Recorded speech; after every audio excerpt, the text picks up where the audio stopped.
I've done some silly things in my life, but this is probably the silliest.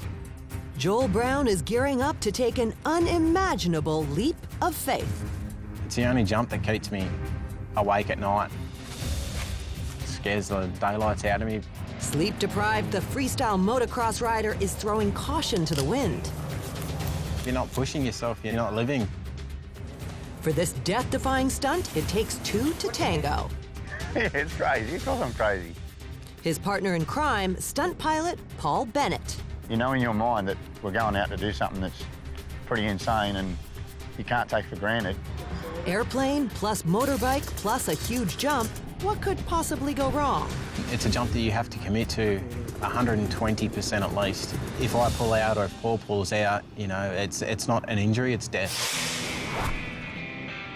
In Hunter Valley, Australia, the wheels are in motion. Oh, now it looks like we're a bit bogged. Or they were. Okay, that's done. This is where we're going to set it up. We have to set it up here because we're bogged in the ground. Oh, she sunk down. We'll work with it.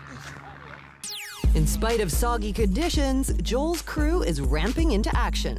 So this is measuring out the distance in between that I'll actually jump. It's 75 foot point to point from takeoff to landing. This is where he'll flip his motorcycle over Paul's airplane. That's my takeoff, that's my landing. I'll hopefully be up far enough away from Paul. And he'll be coming through here knife edge while I'm upside down. Hopefully at the same time we can spot each other and have a bit of a wave. This is actually the truck that we do a lot of shows around Australia on. It's actually got hard surface on it, almost like a skateboard grip tape. Had some good experiences on this truck and some bad experiences, but hopefully it's, you know, we'll keep it good for the weekend. Hopefully. He's still recovering from one of those bad experiences 6 months ago. We don't usually take into consideration his mechanical failure, and on this chance it did happen. The bike died on the up ramp, and there's not much you can do. It happens that quick. I was knocked unconscious for 3 minutes, and turned out that I'd broken and dislocated my wrist. Also ripped about every tendon off the bone, and also had nerve damage and can't feel half of my hand anymore. To make matters worse, he's also nursing a torn knee ligament. At the moment it's good, the body's holding up, but we'll see how long for. But the comeback kid isn't the only concern today. So you're going to be coming from my left so I can see you the whole time. You can see me, you cool with that? Paul's taking just as much risk. Lining up and making sure the height's right. If the height's wrong, either I'm dead or he's dead, one of the two. So we best get it right, I reckon. Limbering up with a few practice runs. If he comes through at that speed, I ain't doing it. That thing would have blew me off.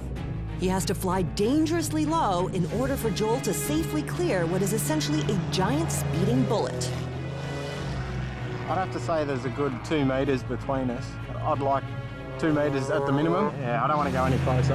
I'm putting my life in his hands, so he better be able to fly. And I bet he thinks the same about me. Nerves rattled. A few more checks on his end.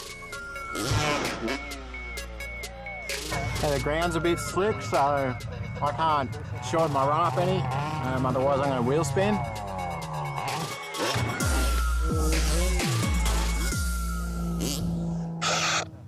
Very little wind, mate. The smoke's just sitting there. This is when adrenaline goes into overdrive. You're right, I've got you 10 metres, 9, 8 metres, 7, 6, 5, 4 metres, 3 metres, 2 metres there. Hold it there, mate, that's where I want you. The danger isn't lost on Paul's wife, Rachel. Very nerve-wracking. I mean, this is the first time I've seen him do this, so yeah, it's nervous watching him.